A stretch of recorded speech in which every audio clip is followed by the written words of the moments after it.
Alright, so welcome back. In this lesson we're going to be studying some more about choir parts. And in this particular lesson I do want to focus on a song that probably pretty much everybody will know. It's Here I Am to Worship, and we're going to do it in the key of F. Now Here I Am to Worship is one of those songs where the, like on the verse, you listen to it, you can tell that they're singing unison. The light of the world. Light of the world, you step down into darkness. There's no parts going on that verse. Open my eyes, let me see. And you can tell because when you listen to the tenors, the sopranos, the altos, everybody's singing the same note. If you actually sit down with some headphones or earplugs or whatever and actually listened and picked out what each particular part is singing, each one of them is singing the exact same note. The tenor, for instance, will be singing Light of the world. Those will be singing down here, whereas sopranos and altos probably, they're way up there, just natural range for women. But when you actually get to the chorus, Here I Am to Worship, you'll notice the sopranos are going to be singing the lead part, which is usual. Most sopranos usually will sing the lead part. Every once in a while, the tenors will sing the lead part. Rarely altos will. But just remember your pattern: sopranos on top, altos underneath, tenors underneath that. If tenors are ever lead, underneath the tenors will be the sopranos. Okay, so underneath the tenors will be the sopranos. Now, of course, the sopranos are an octave higher on their. When I say underneath, for instance, the sopranos are an octave higher. So, for instance, let's look at this chord here. Okay, we have an F chord, so we have C, F, A. All right. If the sopranos are singing an A and the piano's on an F chord, you pretty much can guarantee the altos are going to be singing an F, tenors are going to be singing a C. La, la, la. Okay? And you heard my voice go up on the tenor part because, once again, the sopranos are really singing la, altos are la, tenors are la. Okay? So that's how your parts would be stacked. If the parts were singing like this, soprano would be up here, alto down here, tenor down here. Okay, now let's say that the sopranos thought the part was too high, or let's say, for instance, the tenors are singing the lead on this song. So sopranos are singing the C, la, altos, la, tenors, la. Okay, so if the tenors are singing lead, and this is where it can get a little bit confusing, and each song is different. So we may go over this later to clear things up. So let's say the tenors are singing C, la, la, la. We'll go over a song to demonstrate where tenors sing lead to help you out. That means the sopranos would be singing an A, la, which is actually up here, la, because they're women, so they sing up in this register. Okay, then of course the altos fall under sopranos. So pretty much the way the pattern goes is soprano, alto, tenor, soprano, alto, tenor. However you need to think of it. So a lot of times, say for instance, of course that tenor part typically doesn't get up much higher than like an F right here. There are those singers out there that don't make us all disgusting, J. Moss, Jason Crabb, that sing really high, Israel Houghton. But for the most part, when you're singing parts, tenor will not go past the F most of the time. So their range is going to be anywhere from this C to this F right here. Okay. When the altos are singing, their range is pretty much going to be from this B flat probably to about this B flat. Not much higher than that. They may go down as low as an F maybe. So anyway, we'll say anywhere from F to B flat, generally speaking. But generally speaking, they're really kind of in this range, B flat to B flat. Now, sopranos, they can be singing anywhere from B flat up to this F up here. But that doesn't mean that they're comfortable singing up in that range, and that doesn't mean that all sopranos can sing up in that range. But true sopranos, your first seat sopranos will be able to sing that high. Now, usually in our choir, the highest note that they'll sing will be about a D. If they start getting any higher than a D, what I do is I either have them come down an octave or I rearrange the parts to where, they are lower, or I'll even change the song to a different key. So, let me go over Here I Am to Worship, and I'll show you kind of where we're coming from with this whole idea, and then I'm also going to show you, probably in a later lesson, what happens when the tenors actually sing lead. So, okay, here we go. Sopranos are singing lead, so their part's easy, right? It's just the melody. So, here I am to worship, here I am to bow down, here I am to say that you're my God. Okay, so they're pretty much just right there singing that melody note the whole time. You're altogether lovely, altogether worthy, altogether wonderful to me. Okay, now the tenors, if sopranos are singing an A, and of course, the piano's playing, look, you remember, you gotta look at the piano pattern, it's going F, over E, F over E, I'm sorry, F over A, B flat. So you've really only got 4 chords here. You've got F, C over E, F over A, B flat. That means your parts are pretty much going to go la la, you know, la la, your basic part. Okay, so now remember we talked about passing chords last time. That's what we're doing here. Here I am to worship. Okay, so your melody note for soprano is going to be here I am to worship. Okay, so what part's the tenor is going to be? If you listen to the CD, you know they'll be going here I am to worship. Okay, so D C B D C C B flat C C. Here I am to worship. Okay, now if you write that down on a piece of paper, what I really recommend is writing it down on a piece of paper with all the lyrics on there.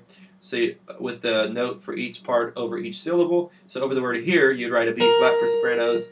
Over the word here, you write a D for tenors. Now, that in-between note is obviously going to be a G for altos. Now, if you listen to it, you could hear it. But, you know, just thinking logically with our passing chords, because our passing chord for F is G minor. Right? So, if the parts mix up, they're going to change and move like that. So, alto part will be here I am to worship, here I am to bow down. Okay, now we know it's doing that because you're changing to a C over E right there on bow down. Here I am to worship, here I am to bow down. Okay, so obviously you're not going to be wanting to sing an F note for the altos when the piano's playing a C over E, because the parts have to match up with the chords. That's what the whole point of a part is. The 3 parts are singing the 3 parts of a chord. Okay, so let's run over the tenor part. Here I am to worship, here I am to bow down. Now obviously you're going to stay on a C for that note. Of course you can probably, you know, hopefully hear it, or you're going to get to the place where you'll be able to hear it. And let me say this, when I first started learning how to teach parts, I really had to listen to the CD, I had to listen to the headphones, and I had to figure out each part by note. And that's probably what you're going to have to do until you learn how to do it. Now you can use, you know, the cheat sheets. You can use something that maybe we provided, Apostolic Praise School of Music, where it's just literally the note written over the syllable. Or it could be, you know, something where you've got it where it has the bars and the lines and you're literally reading it like classical music. They have all of that available. But if you want to learn how to teach choir parts and hear choir parts and not just, you know, read it off a sheet, then, you know, because you don't have the sheet available, or say, you know, you want to learn a song, and you don't have the sheet, say you want to just get an ear for it so you can start teaching yourself to sing a certain part, you know, this is how you want to learn it. It's with some theory and the understanding of how it works, why it works. So parts will match the chords. So when you're playing this song, here I am to worship, you pretty much know on worship where you're hitting that F. You pretty much know you're playing that melody down on top. You know that that's going to be your parts, C, F, A. Okay, so tenor, we'll start it over again. Here I am to worship, here I am to bow down. Okay, on that C over E, you know that one of those notes is going to be a tenor note. And then, here I am to say that you're my God. Okay, it goes up to pretty much the highest note tenors usually hit on this song. You're altogether lovely, altogether worthy, altogether wonderful to me. All right, so those are just the notes. We're not going into the nuances of, you know, how you make the sound or how you move your mouth or all that stuff. This is basically just the notes. Okay, now the alto would be, here I am to worship, here I am to bow down, here I am to say that you're my God, you're altogether lovely, altogether worthy, altogether wonderful to me. Okay, now what you're doing here is when you're playing this, you're doing it note by note, so you're actually writing down each part over each syllable. So when you're reading the parts, you should be reading it, and each 3 notes that they're singing together should be making up a chord that makes sense. In other words, on here, if you've got D, G, and B flat, and you play them together, and it sounds good, and you can look at it and say, okay, that's a G minor chord, that's a regular chord, then you know that probably makes sense. You probably got the part right. If you go to F and you have C, F, A, or F, A, C, or you can see that it's a major chord, you know that you probably got the part right. Now, if you're looking at it and it's like some kind of weird, like C sharp, F, A, weird looking chord that's not a major or minor chord, you know that you probably better go back and re-examine your parts. Or if you have the parts and they're doing like this, where you've got like, you've written it down and listened by ear, and you see that two of the parts are like right next to each other like that, you know it's probably not going to be right, because parts are usually a third apart. They're usually spaced apart kind of evenly. They don't usually, get on each other like that, where they're real close. Okay, so that's Here I Am to Worship, just the chorus. So if I play all the parts together, the way I've just taught you, it would sound like this. So here I am to worship. I'm just singing melody. Here I am to bow down. Here I am to. I'm sorry. Here I am to say that you're my God. You're altogether lovely, altogether worthy, altogether wonderful to me, or something like that. Now, I tell my singers all the time, when I say something like that, it's because parts are subjective a lot of times. In other words, that means that they are what you want them to be.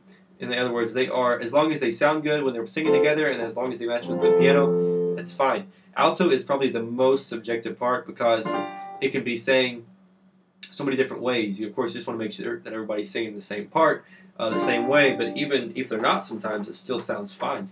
That's what's fun about music. Alright, so you could even be singing, maybe alto could be, here I am to worship. But you notice the reason I went with, here I am to worship, is that it's not so flat. Alto can really, it runs the border, it's borderline being flat most of the time. So alto, like I said, is one of those parts where it usually just sounds really bad when you sing it by itself, but with all the other parts it sounds good. So you want to avoid staying on the same note too long. You could do, here I am to worship, and where you're hitting B flat as your passing chord instead of F, and it won't sound as good, because the alto part is, here I am to worship. It's going to sound real boring, real flat. So you want to make sure what you're playing sounds good. Alright? But just make sure when you're figuring out the parts that they actually sound legitimate. They actually sound, and when you look at them and you read them, that they actually look like they make sense. Alright, so this lesson basically covers, just how a little bit more understanding of how it works. This is really a soprano lead song. Same thing, I'll never know. I'll never know how much it cost to see my sin upon that cross. So if you can figure out the soprano part, usually the tenor part is going to be like, make a chord with where the top note is that soprano note, and that chord will usually match what the piano is playing, so it's pretty easy to figure out. And it's usually the bottom part of that chord, so it's not the note right next down. Like, for instance, if soprano note is G and piano is playing C chord, like C over E in this song, so soprano is C, you know that tenor is not going to be E, because tenor has to be two parts down from soprano. So in other words, soprano is singing G, you're playing a C chord, so you know that tenor is going to be singing that C note, because that's two parts down. Alto is going to be right underneath soprano, so it's going to be the next part down in the chord. And then, of course, tenor is going to be the next part under the alto. Okay, so you're going, I'll never know. That's soprano. So you know that alto is probably going to be,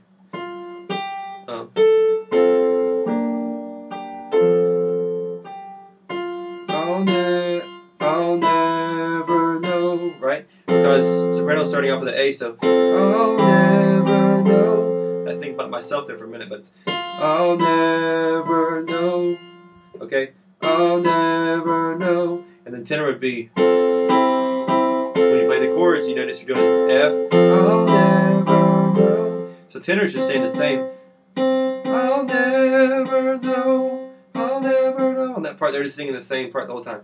So I'll never know how much it costs. So soprano. Let's do tenor. I'll never know how much it cost. So, I'll never know Once again, excuse the error message here. The tenor is also subjective, so you could even do something like I'll never know. So instead of staying on the same note, you could even do a I'll never know. But I kind of like it better on the same note, I think. I'll never know how much it cost. And you could even stay straight on the B flat, or you could go down to the cost. So.